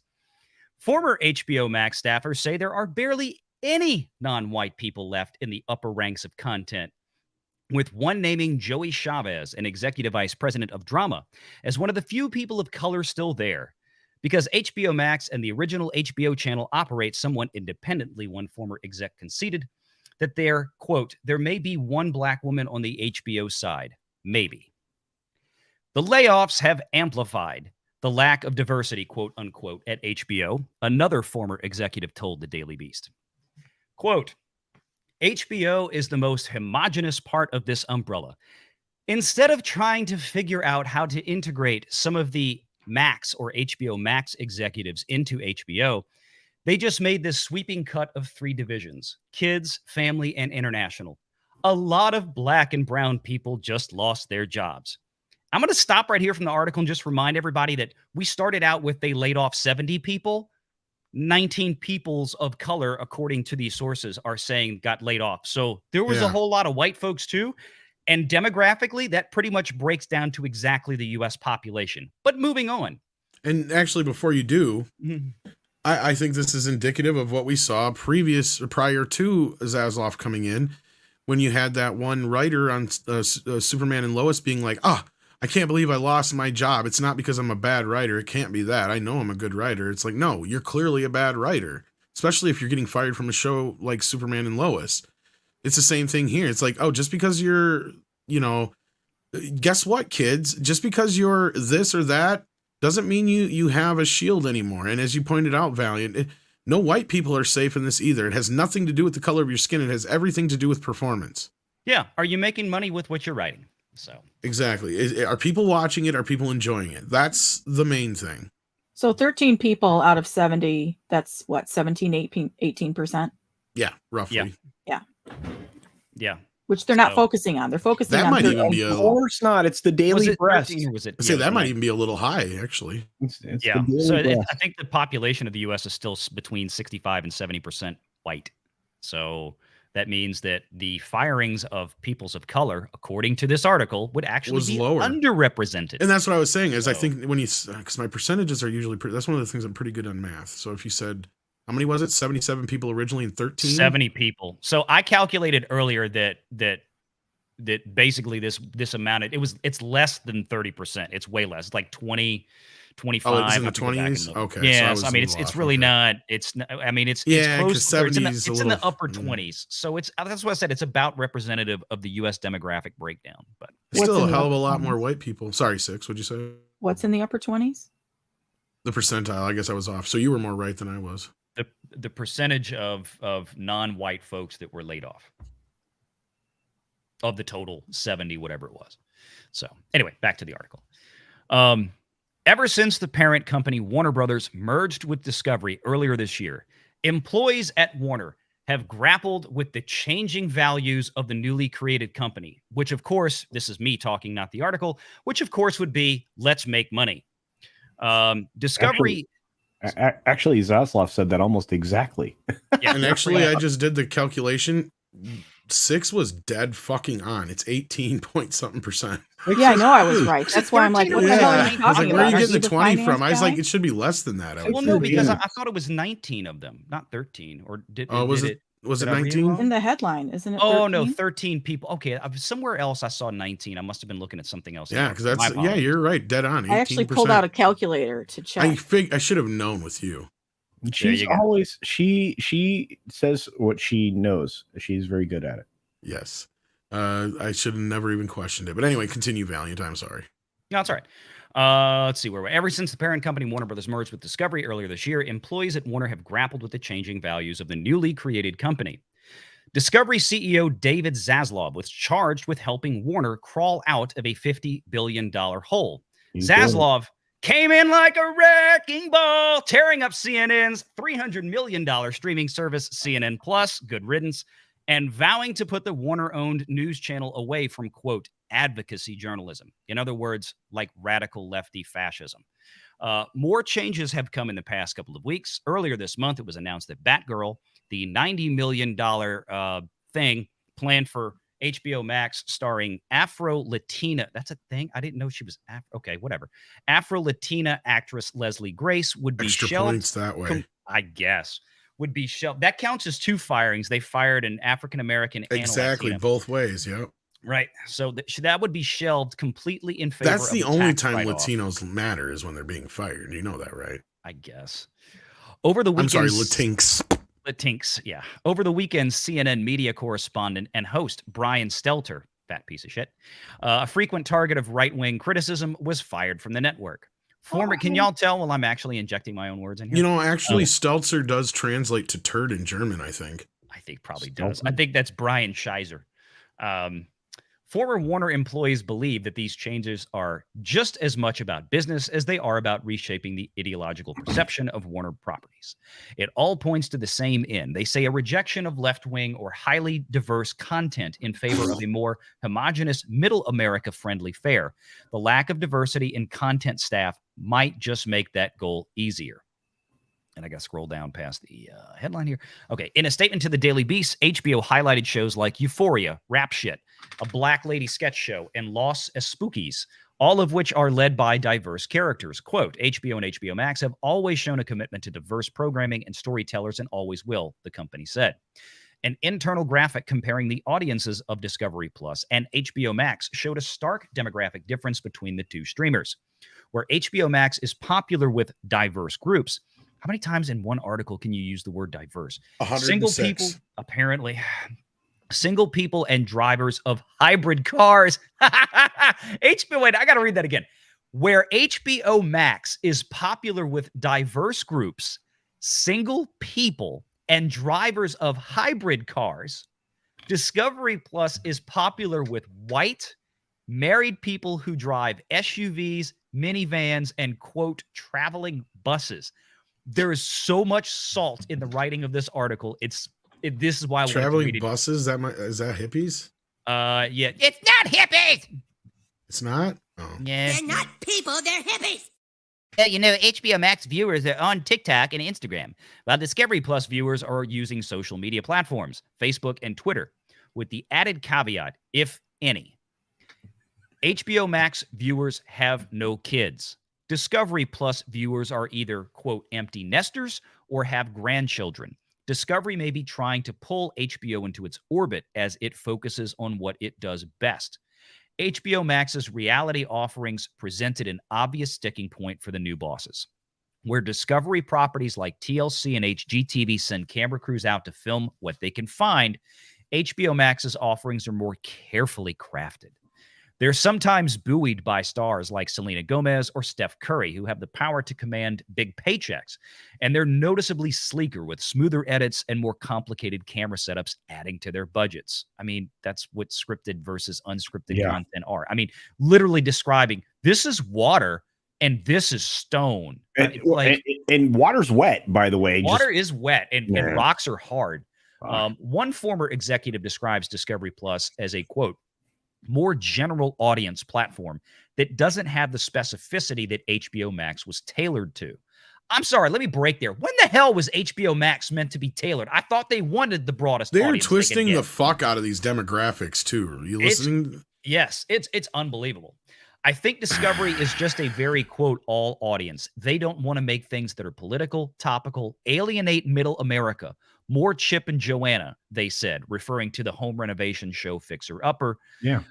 And they're right. Exactly. Why wouldn't you want to do that?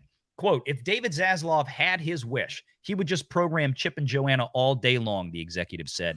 Well, you got to remember, when they say middle America, they really mean the rest of the fucking country. Right. And outside of Los Angeles and New York, that's middle America. Yeah. They would just program Chip and Joanna all day long, the executive said. There was just a massive, we don't need you. You're not offering the things we're focused on, close quote, attitude. The change in perspective could also partly explain why so many titles have recently disappeared from HBO Max's platform. Either that or they just suck ass. Our sources agree that the removals are mostly related to money. The company can claim a tax break for the costs associated with certain shows as long as it promises to stop profiting off of them. It's like the Daily Beast is just figuring out that Hollywood is a fucking business, which means taking them down altogether. I know, this is the hilarious part of it. Yeah, there we go. Quote, they're canceling a lens of perspective that I don't think exists when you look at Discovery branded shows, one former staffer said. And put that in parentheses, it's too many white people. Yeah, Speaking of the company's plans to combine HBO Max and Discovery Plus into one giant streaming service, in the near future, the laid off and very salty and pissed off, disgruntled former executive said, quote, don't be surprised if there's a new name for the platform. Well, no shit.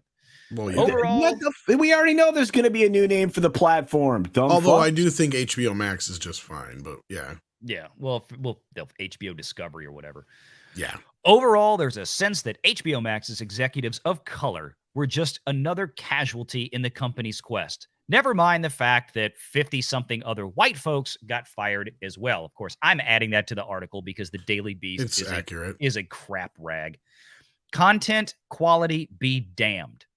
Quote, in terms of people seeing themselves reflected, whether it's ethnic or LGBTQ, when you have people who are diverse, the lens with which they evaluate content factors in things that I think my white colleagues just don't think about, one former executive said. I guess, again, apparently because to all these people, the only thing that audiences ever look at is the skin color of the actor on the screen. How shallow these people's lives and little tiny brains must be. Quote, it's deep, said another. What they are going to do with this disproportionate amount of people of color that were let go. Again, they were not disproportionate. It's not disproportionate. We have already disproven that bullshit. They need to replace them in some capacity, or do they not care? Well, maybe they need janitors or something, guys. I don't know. Grim, don't give them headlines. And of course, I'm being very facetious. You probably can't see this, Valiant, but Grim put HB only whites. Okay. Wow. That's what we've been told. They just don't care. And I think that's Oh, it. they care. They just don't care about the shit you care about. That's the thing. exactly.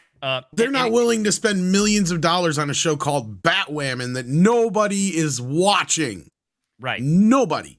Shit must go. So it's.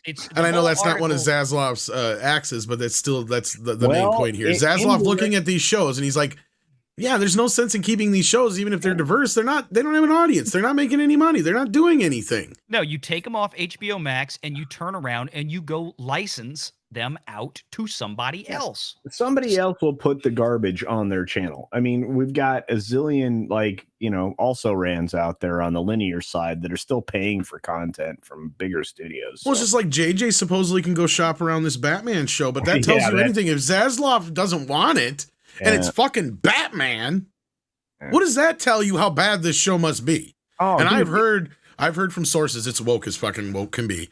So yeah. shower the people you love with love. And I will say this: I have consumed and read my one Daily Beast article for the year because that is one of the worst publications on planet Earth. But I could not help but have to read this thing because it was so hilarious, and just so bad and so stupid and so wrong in so many ways. And it exemplifies everything, just like we were talking about earlier. I mean, every goddamn thing that is wrong with Hollywood is that, and this is why you do not let creatives ever run the business side, the money side, ever. I mean, I get that there are exceptions. They are incredibly rare. Where somebody can be a brilliant creative or a creative and then also understand how to correctly manage the money, the finance, the growth side of things. Rarely do those two meet. In some cases, people with neither of those talents get to run studios. Kathy Kennedy. But sometimes you have people that just, you can actually pull off both. You're smart enough to pull off both, Favreau, but he's smart enough not to want to do it. But this is why, all the whining and gnashing of teeth, we're not getting our way. We're here to do this. This is what we want to make. Why can't we do what we want to do? Well, because your shit's too expensive and it doesn't sell. Period. End of the story. And I highly doubt that, they just decided to go ahead and shit can 13, 17, whatever it was. Yeah, there you go. Dukes of Hazzard. Yeah. You know what's funny? Yeah. Even though remember that show got canceled a while back? I seen it at Walmart the other day for the first time in forever. Oh my God. So this goes hand in hand with It's Warner canceling Brothers and removing 36 things from their platforms. You have, this is not going to stop. These people are going to have just an infinite. We've achieved it, Tom. The infinite re is upon us. They're gonna re until they no longer have jobs. That's what's going to happen. Well, and this is part of the re. Works for me. Part of the definition of what the final re is they're going to complain and piss and moan and try and use some woke excuse to try and stop these things from happening. But guess what? Much like Rorschach looking down at them screaming and hollering for help, Zaslav's going to say no. No. And at the same the answer time, is fucking no. You're not getting your goddamn way. You can act like a kid. You can re all you want. You're not getting your damn way. But let me ask you this question, and maybe Valiant can chime in here. Maybe Six wants to. It's these people are now identifying themselves as the squeaky wheels, and when you want something to run smoothly, you get rid of the squeaks, right? Yeah. Oh, yeah. But for the ones that are still there. But I mean, the article was interviewing people that were let go, I believe. No. Oh, yeah. Maybe a few people that were maybe still there, but obviously that's off. They're as anonymous sources, and obviously it's some that are whining a lot. And I mean, it's probably not going to be too hard for the people that are still there to figure out who it is, and then basically tell them you got two options: you can shut up and do your job. Yep. Or you can go pound the pavement. We really don't give two fucks either way. Yep. No, and this is one thing that I think, and I hope Hollywood, or especially people like Zaslav, are learning from movies like Top Gun and the success of it. It has nothing to do with it being full of white people, because it actually isn't. It's a very diverse cast. In fact, but on the other end of it, it has to do with the fact that people just want to go to the movie to be entertained. They don't I want to don't be need a preached to. They don't need a fucking lecture. They don't need to be told how they're bad. I don't need to walk out of a movie and feel like I'm a horrible person because I'm a man, or Yep. I'm not doing enough for the black person or the Asian person or what have you. I'm sick and tired of that, just like everybody else is. Everybody is. And that's Every what this Disney whole Plus show, Rings Yeah. of Power, everything, every Marvel movie now. What do they lead the marketing campaign off with? Look at how diverse this is. Oh, the diversity, and we're going to have representation, and it's so great that we have the first time we've ever had the first of this person playing a. It's just every damn thing they do, and Middle America that Daily Beast absolutely abhors. I mean, to their core. They think that you are rubes and country bumpkins and morons and low IQ people. They have no love for you. You are the scum of the earth. And this is what they hate about what's going on, is because they're actually going to placate to just regular folks that the left hates, and people like the Daily Beast and some of these people that need to be cleaned out from places like HBO. They can't stand it. You know what the worst part is? Even though there's 3 white guys and a woman on this panel, 6, you would be the one who would be ostracized the worst for them for not liking She-Hulk. Because That's you're true. expected to like it. Right. I'm supposed to. That's my role Yeah. as a woman, is to like the show and promote it and cheer her on with her virginity obsession. Yeah. Did you guys see the review of episode 1 of She-Hulk that the boss and I did? I watched it. Yes. Yeah.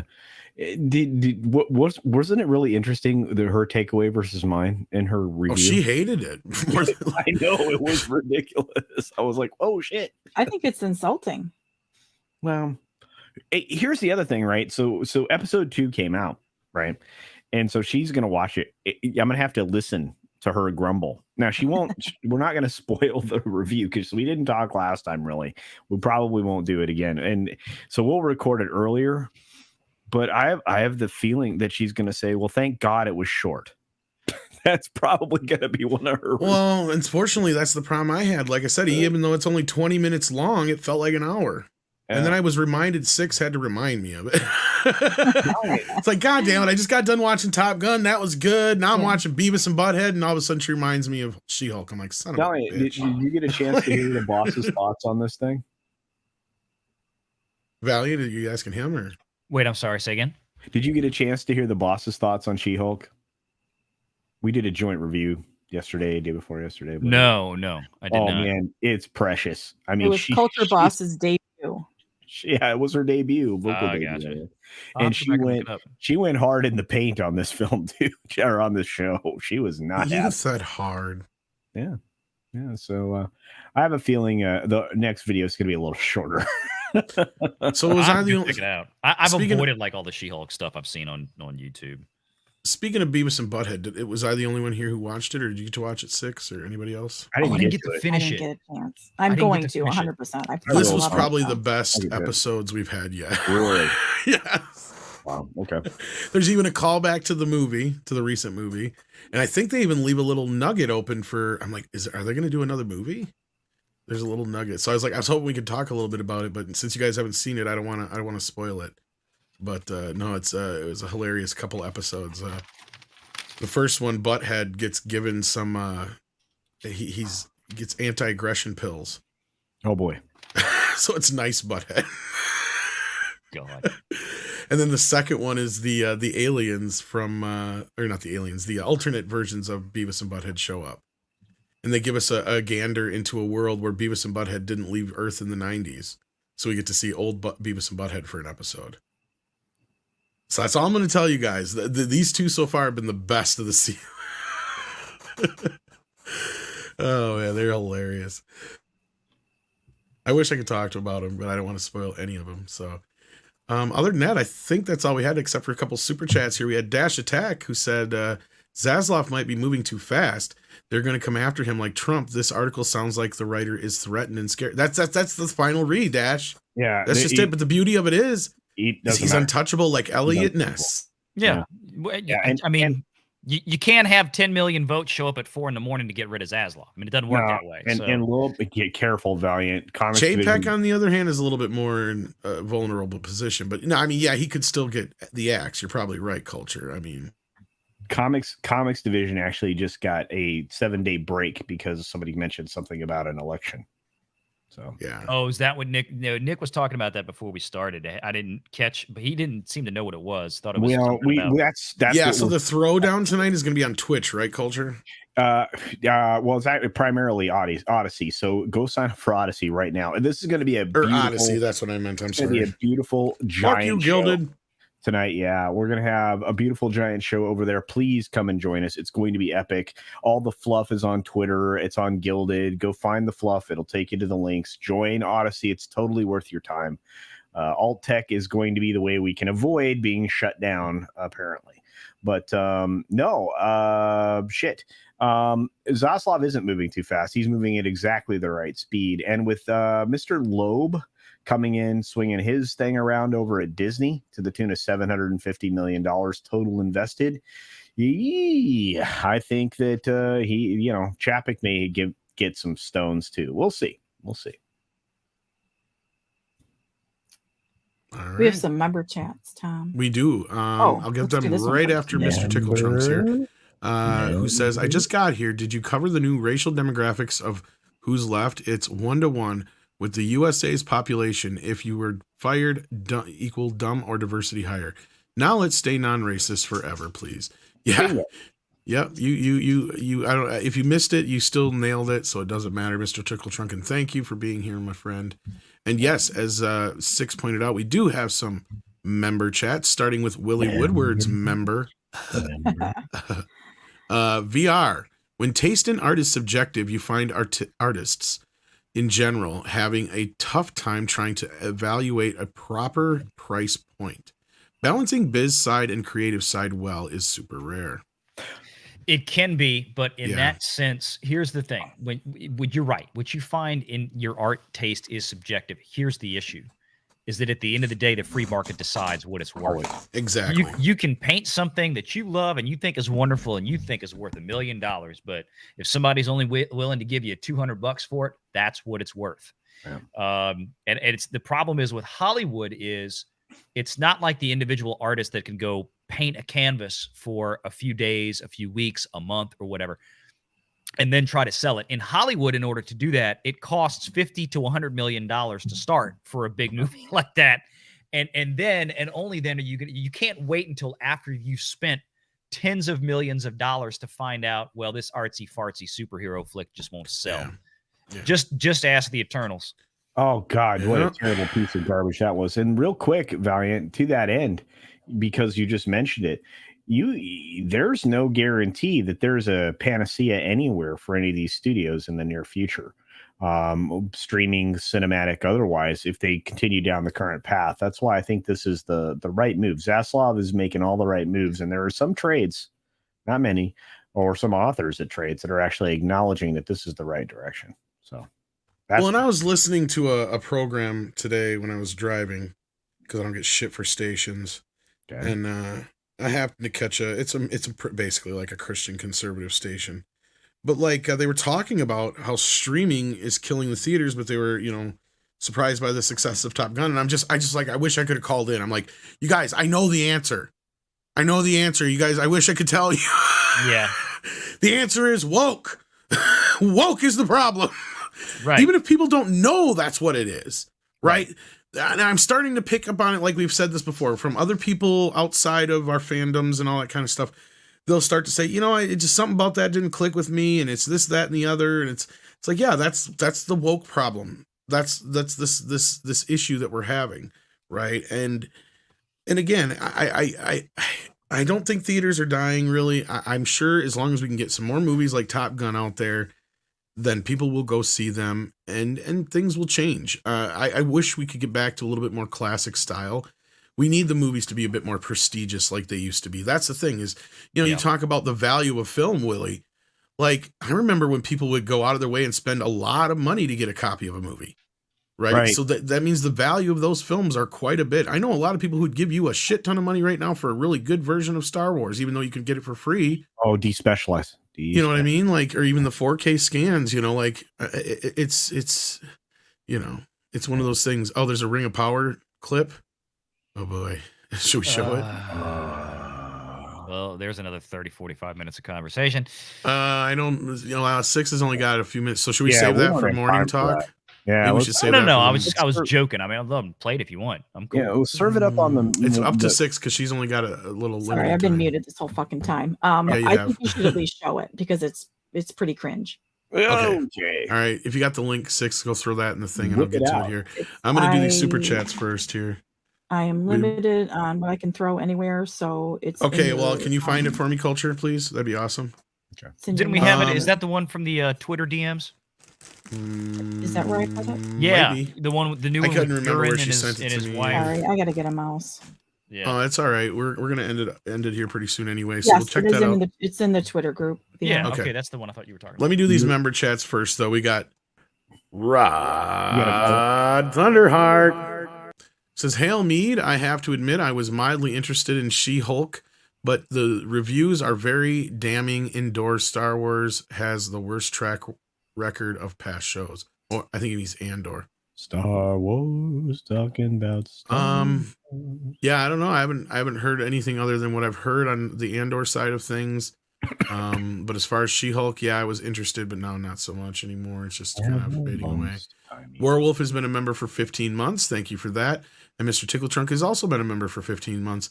Thank you for that. And I believe that brings us up to speed, if I'm not mistaken. So I don't have the link. You don't have the link? Let me see if I can find it here. Sadie, you need to go lay down. I'll let you out in a minute. I think I got it here. Does it start with like waterfalls and shit? Shaka Khan. Yeah, this is it. Okay.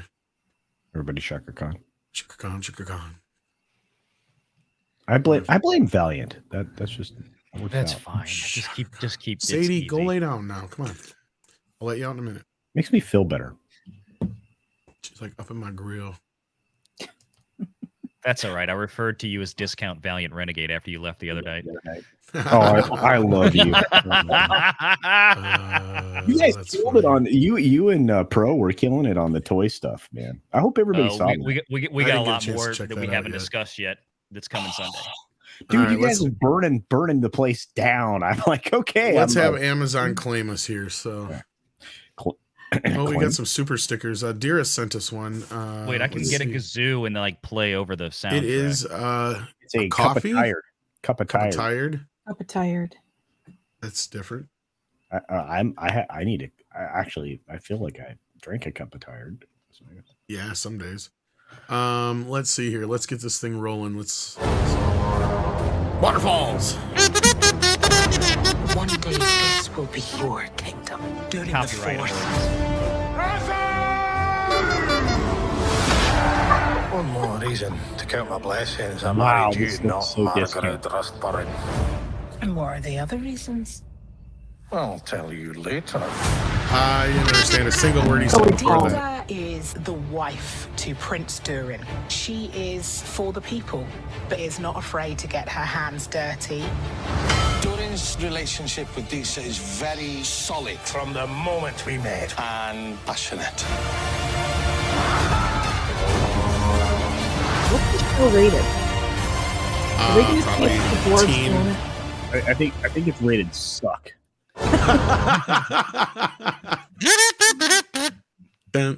Yeah. That's all. I just wanted to make sure everybody saw that. Thanks. Yeah, that was a lot of cringe. That was a lot of noise. That was very fucking loud and just obnoxious. Cringe. Yeah. The kazoo probably helped. It did actually. It did. That was the best part. It helped. Thoroughly enjoyed that. Thank you. That was some good kazoo work. I could have saved Amazon $1.25 billion and just sat here with the kazoo. Lord. Great kazoo. Kazoo. Son of a bitch. 6, you got anything coming up that you want to plug? Yeah. I'm gonna head to the store and buy a new mouse. And then you're gonna plug the mouse in, right? Plug the mouse in. Then I'm gonna plug the mouse in and do some work. You said plug it in. Culture, you got anything coming up? Thursday Night Throwdown? Yeah, it'll be on Thursday Night Throwdown on Comics Division, only not on the channel because YouTube. But we'll be over on Odyssey and other places, I'm sure. I feel a rumble coming up in the near future. And hey, get your marshmallows out, kids, because there will be no punches pulled tonight over there. Would you say 6? I said in your lower abdomen. He said he felt a rumbling. Ew, that means go to the You know what I bathroom. have for that, 6? Let me show you. Maylocks. No, tacos. How'd you get tacos? Oh my gosh. The boss brought me tacos. And there's absolutely like no vegetables on those either. That's That's amazing. Why would No you put lettuce? vegetable on a taco? Why would you do that to yourself? Yes. You don't like lettuce on your tacos, Tom? I actually, they're I all don't right mind lettuce sometimes. on the tacos, but you know what? I'm not complaining. As long as it's not like crappy lettuce from like onion Taco on here. Bell. There's onion. Oh, you got onions in there? Yeah, there's onion and cheese. I don't mind it like cooked in with the meat, but I don't like onions on my tacos. Oh, I love onions. I don't My like favorite favorite kind of taco is you take a leaf of lettuce. Yeah. And Oh, you it's put wrapped. some beans and some corn in it. Yeah. And then you put a bunch more lettuce on top, and then you wrap it up and you eat it. That's a wrap. That's a wrap. Well, That's not a taco. That's not a taco. My favorite kind of taco is a pink taco. I was waiting for it. You're